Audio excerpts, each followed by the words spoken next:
नमस्कार, मैं हूं प्रशांत द्विवेदी। 7 के संवाद कार्यक्रम में आपका बहुत बहुत स्वागत है। आज हमारे साथ में विजय प्रताप सिंह पप्पू लोहिया जी मौजूद हैं, जो कि अध्यक्ष हैं जिला सहकारी बैंक रायबरेली के। बहुत बहुत स्वागत है आपका हमारे खास कार्यक्रम संवाद में। नमस्कार। आप मुझे सबसे पहले बताइए कि आप एक संस्था के मुखिया के तौर पर हैं, चेयरमैन के तौर पर हैं, आप जिला सहकारी बैंक को देखते हैं। कोविड-19 जैसी बहुत बड़ी बीमारी आती है और जाहिर सी बात है उसने पूरे विश्व को परेशान कर रखा, भारत को भी परेशान कर रखा और बहुत सारी चुनौतियों का भी सामना करना पड़ा लगातार। जिस तरह से एक तरह से देखा जाए संपूर्ण कर्फ्यू लगा दिया गया, तो क्या क्या चुनौतियों का सामना आपको करना पड़ा, क्योंकि एक सामाजिक व्यक्तियों में से भी आप एक हैं?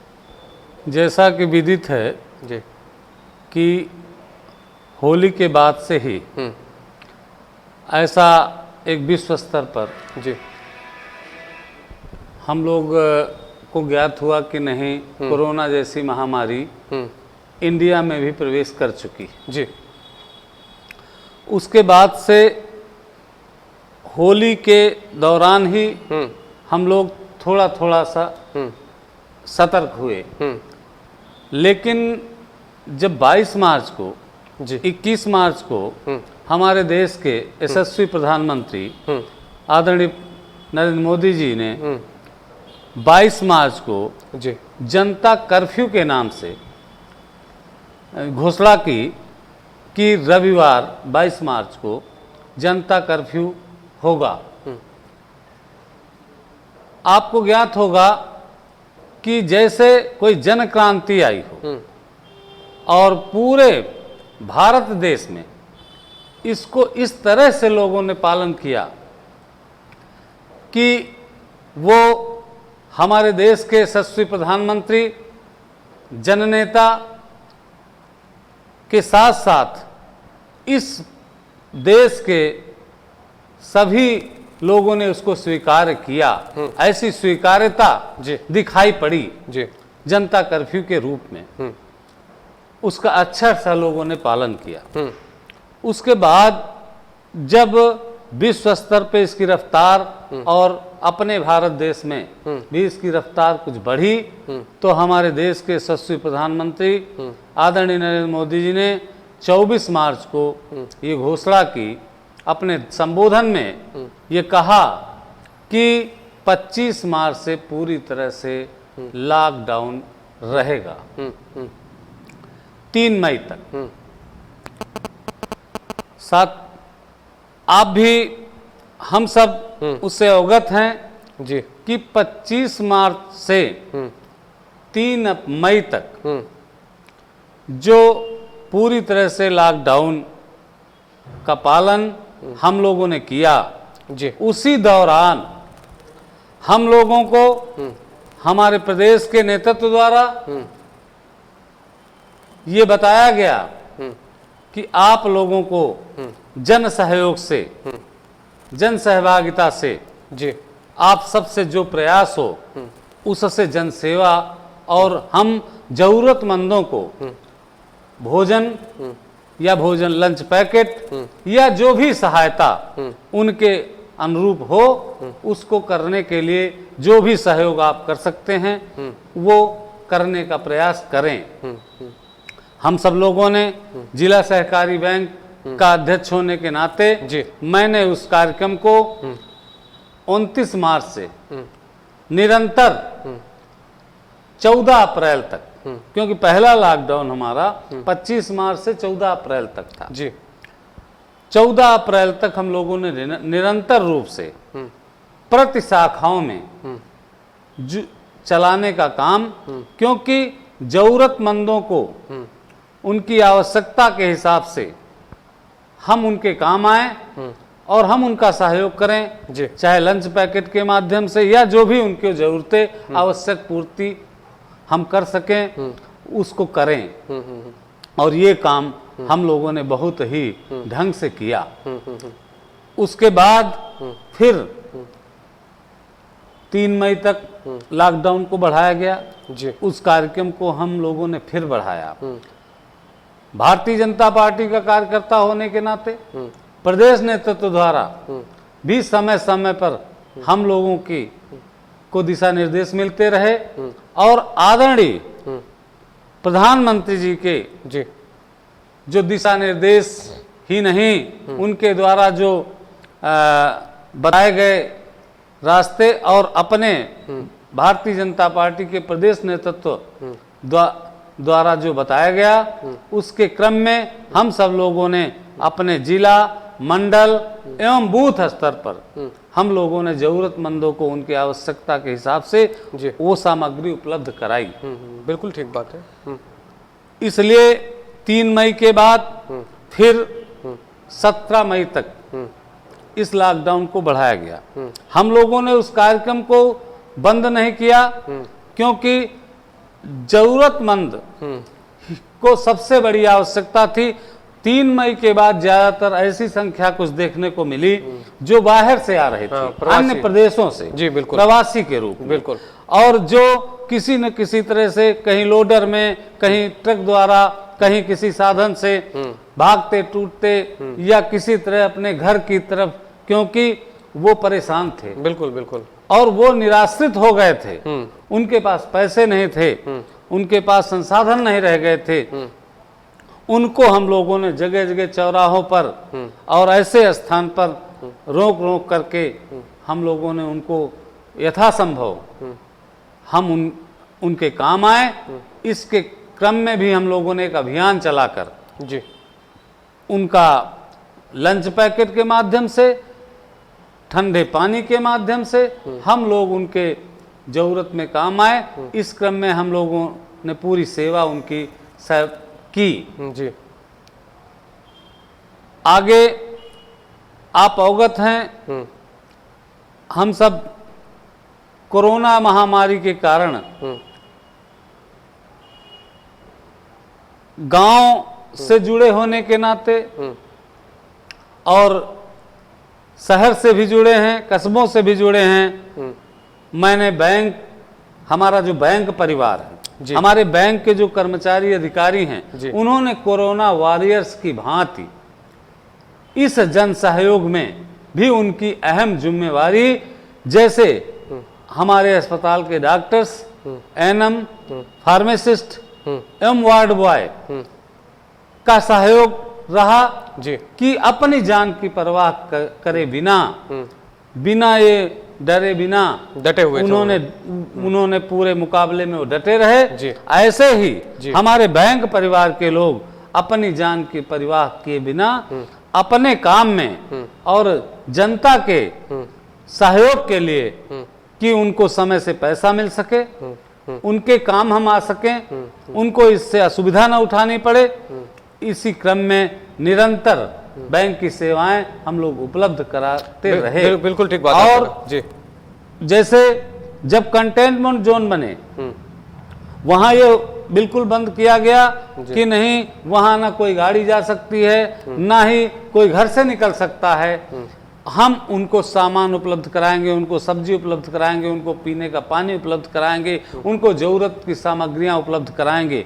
लेकिन हमारा बैंक परिवार जो बैंक की एटीएम का वाहन है जी, उसको हम लोगों ने उस कंटेनमेंट जोन में पहुंचाने का काम किया, जिससे उनको उस क्षेत्र से, क्योंकि उनको जरूरत की सामान खरीदने के लिए पैसे की जरूरत थी जी, और पैसे की जरूरत पूरा हो और उसके लिए उनको कहीं भटकना न पड़े, उसी क्रम में हम लोगों ने बैंक, जिला सहकारी बैंक एटीएम वाहन के रूप में हम लोगों ने उस क्षेत्र में भेजने का काम किया, जिससे हम उन जरूरतमंदों की जरूरत को पूरा कर सकें। बिल्कुल ठीक बात आपने कहा। देखिए, जाहिर तौर पे जिस तरह से संकट चल रहा था उसको देखते हुए जिला सहकारी बैंक का आपने जो एक प्रयास बताया अपने आप में बहुत काबिल तारीफ था, और जिस तरह से लोगों को पैसे की आवश्यकता थी, अगर आपने डोर टू डोर इस तरह से काम किया है तो उससे कई लोगों को लाभ मिला होगा। और मैं जैसा जानता हूँ जिला सहकारी बैंक के बारे में, बहुत सारी पहले भ्रांतियाँ थी, लेकिन ये था कि जब कुछ समय बदलता है, आप देखिए डिजिटल भारत अभियान चल रहा, भारत के प्रधानमंत्री डिजिटल भारत अभियान की बात करते हैं, तो कहीं ना कहीं सारे बैंक भी डिजिटल माध्यम की ओर बढ़े हैं। मुझे बताइए कि जिला सहकारी बैंक को हाईटेक बनाने के लिए, आप रायबरेली के चेयरमैन हैं जिला सहकारी बैंक के, तो क्या क्या प्रयास किए जा रहे हैं आपके द्वारा? हमारे जिले में जिला सहकारी बैंक की 34 शाखाएं जी, और एक हमारा प्रधान कार्यालय। निरंतर प्रतिदिन हम लोग उसकी मॉनिटरिंग करते हुए, और आज किसानों की सबसे बड़ी जरूरत की बैंक जी, हम बने, उसका प्रमाण ये है कि 3% वार्षिक ब्याज दर पर किसानों को ऋण कोई भी बैंक उपलब्ध नहीं करा पा रही। 3% पे 3% वार्षिक ब्याज दर अच्छा। पर हम केसीसी बनाते हैं। अच्छा। और किसानों, क्योंकि हम लाभ के लिए बैंक का निर्माण हमारे नहीं हुआ था, जिला सहकारी बैंक का निर्माण किसानों के सहयोग के लिए हुआ था। किस तरह से हम किसानों का स्तर ऊपर उठा सकें, उनको नई ऊंचाइयों पर ले जा सके और आगे उनको ला सकें, उसके क्रम में जिला सहकारी बैंक केसीसी के माध्यम से, साधन सहकारी समितियों के माध्यम से 3% वार्षिक ब्याज दर पर, जो सारी बैंकों से, क्योंकि सारी बैंकों का ब्याज दर इससे ऊपर है, कोई भी बैंक जिला सहकारी बैंक के अलावा 3% वार्षिक ब्याज दर पर ऋण नहीं उपलब्ध कराती। हम किसानों की बैंक हैं, हम किसान हैं, इसलिए उनके उत्थान के लिए हम लोगों ने 3% वार्षिक ब्याज दर पर ये योजना बनाई। और जैसा आपने कहा कि क्या आपने डिजिटल और आगे जैसे और बैंकें, कमर्शियल बैंकें बढ़ रही हैं प्रतिस्पर्धा की, उस पे बिल्कुल बिल्कुल हम उसी क्रम में हर तरह से, पूरी तरह से डिजिटलाइजेशन होते हुए आज ही हमारी बैंक में अभी कोई और बैंक जिले स्तर पर वीडियो कॉन्फ्रेंसिंग से अपने प्रधान कार्यालय या अपने हेड ऑफिस द्वारा नहीं जुड़ी। हम सीधे हमारी 50 जिला सहकारी बैंक जो उत्तर प्रदेश में हैं, वो सीधे ही उत्तर प्रदेश कोऑपरेटिव बैंक से आज ही हमारे प्रदेश के यशस्वी सहकारिता मंत्री जी ने, अपर मुख्य सचिव सहकारिता ने इसका विधिवत उद्घाटन हम लोगों के साथ बातचीत करके किया। आज ही 11 बजे उसका उद्घाटन था। अब हम लोग जैसे अभी तक होता था कि एनआईसी ही एक ऐसा माध्यम था जहां वीडियो कॉन्फ्रेंसिंग हो सकती थी, वो लोग हम बैंकों को, हमारे सहकारिता विभाग को बहुत समय नहीं देते थे या उनके समय के हिसाब से हमारी मीटिंगें होती थी। अब हम अपने समय से, अपने हिसाब से जब चाहेंगे कोई भी मीटिंग कर सकेंगे और हमारा समय बचेगा। हमारा जो ये हम लखनऊ जाते थे या कहीं दौड़ भाग करते थे, वो सारा हमारा बचेगा। तो डिजिटलाइजेशन की विषय भी हम लोग बहुत आगे की तरफ अब जा रहे हैं और बहुत अच्छा सोच रहे हैं।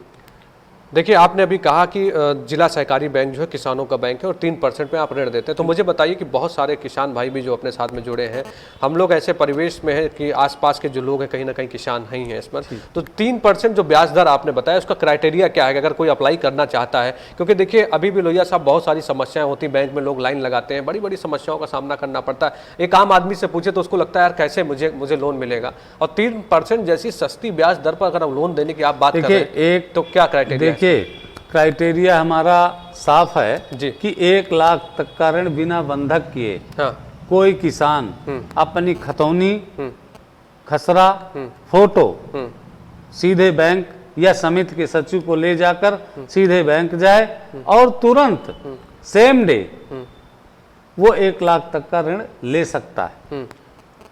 अगर उसको 3 लाख तक, मतलब उसी दिन लेके जाएगा, उसी दिन उसको मिलेगा। अच्छा, अगर उसको 3 लाख तक लेना जी, क्योंकि 3% वार्षिक ब्याज दर केवल 3 लाख तक ही ये स्वीकृति है कि हम 3 लाख तक ही लोन 3% वार्षिक ब्याज दर पर दे सकते हैं। जी जी।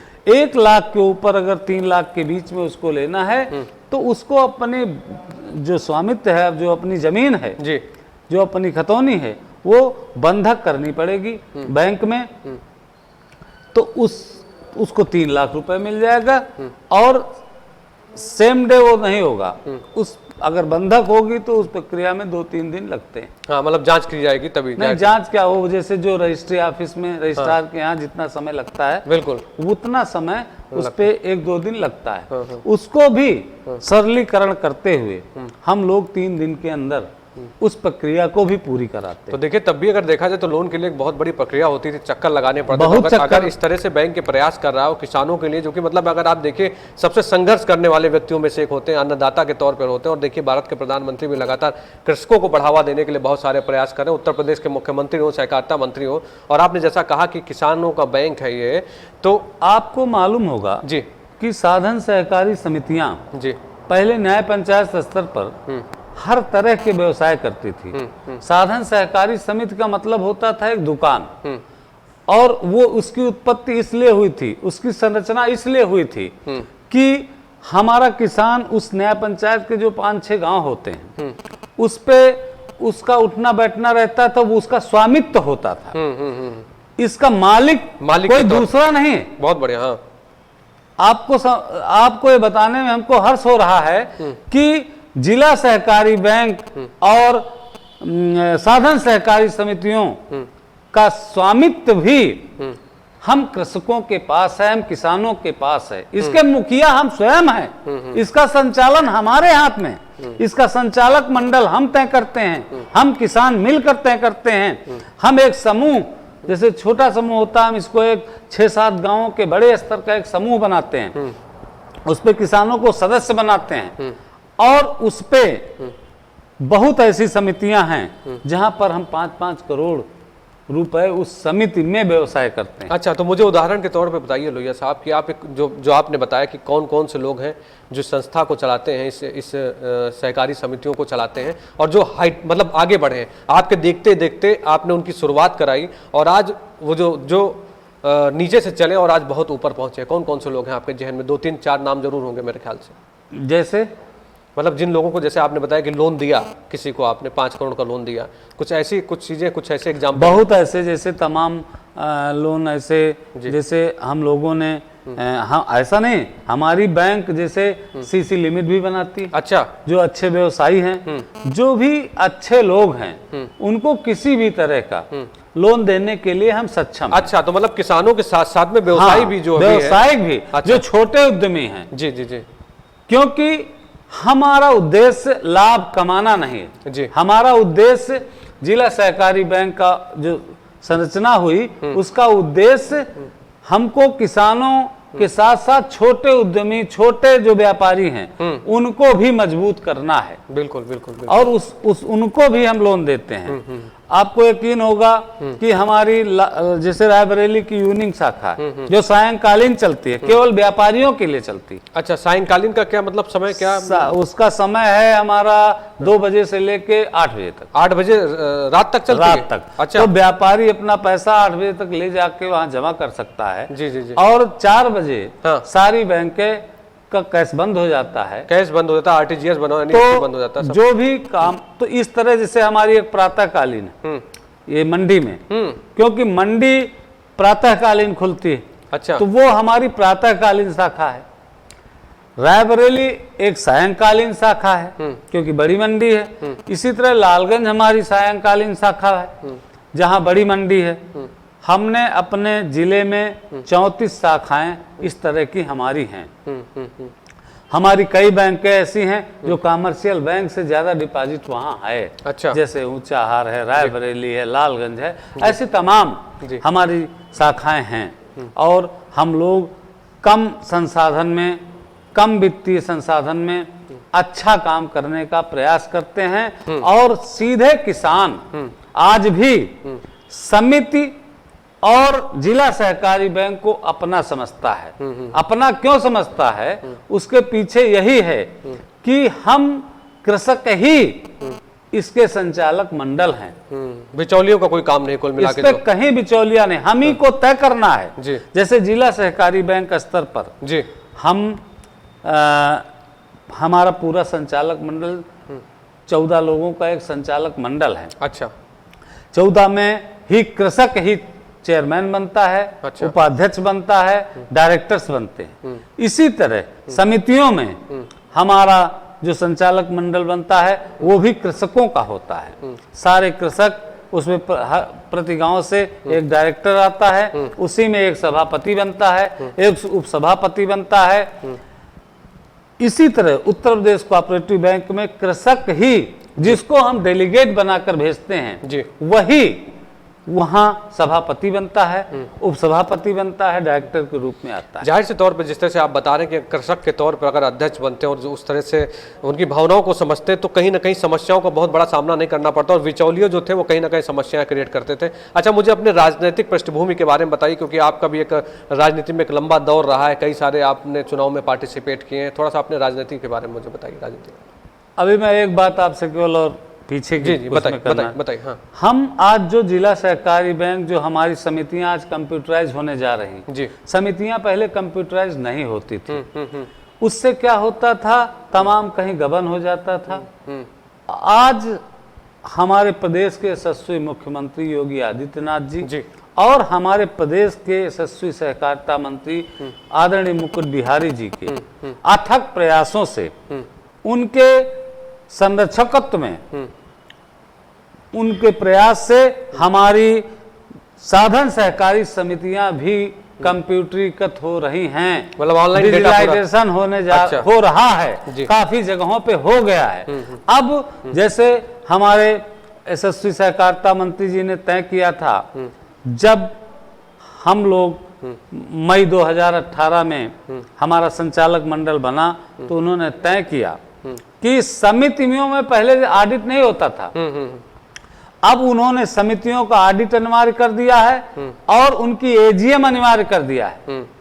और सभी जिला सहकारी बैंक या जो भी सहकारी क्षेत्र में आने वाले उपक्रम हैं, उनकी एजीएम, उनका सालाना जलसा जी तय कर दिया है कि प्रत्येक वर्ष होना चाहिए। पहले ये होता था कि 5 साल हमने एजीएम नहीं की, तमाम गबन हुए, उनका लेखा जोखा लेने वाला कोई नहीं रहता था।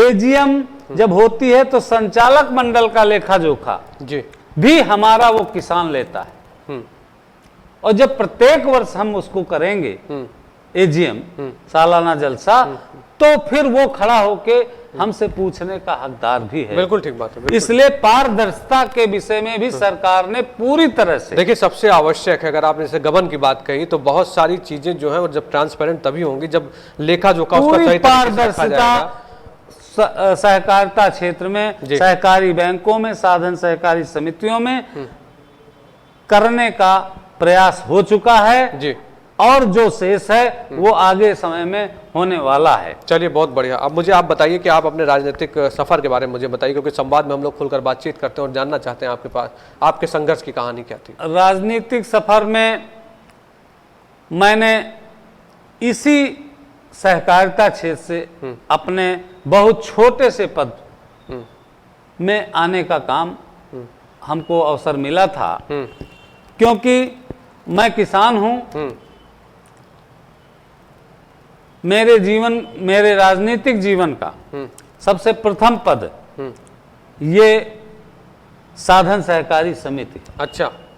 मैं सबसे पहले 25 वर्ष पूर्व साधन सहकारी समिति का अध्यक्ष चुना गया, अजीतपुर का। उसके बाद सहकारी उपक्रम के ही अंतर्गत भूमि विकास बैंक शाखा लालगंज का 99 में हम शाखा प्रतिनिधि आबलिक शाखा अध्यक्ष चुने गए। अच्छा। मैंने बड़े विषम परिस्थितियों में वो चुनाव, क्योंकि इस पे सहकारिता क्षेत्र में काफी अरसों से कुछ ऐसे लोगों के हाथ जकड़ा हुआ था जिनसे निकालना बड़ा मुश्किल था, क्योंकि उन लोगों ने इसको अपनी जेबी संस्था बना रखी थी। उससे हमने निकालने का काम किया, और आपको ये बताते हुए हर्ष हो रहा है कि 99 में उत्तर प्रदेश भूमि विकास बैंक के जब संचालक मंडल का चुनाव हो रहा था जी, तो मैंने उस चुनाव में डायरेक्टर के रूप में अपना पर्चा दाखिल किया, और लखनऊ मंडल से मुझे डायरेक्टर निर्वाचित होने का भी सौभाग्य मिला। अच्छा। कम उम्र में, कम अनुभव में, लेकिन उस कालखंड में हमको सीखने का भी अवसर मिला। हमने अपने बड़ों से, अपने कुछ ऐसे सहकारिता आंदोलन से जुड़े महापुरोधाओं से हमको ये अनुभव प्राप्त हुआ और मैंने सहज भाव से, क्योंकि सहकारिता में हमारे परिवार की भी रुचि रही है।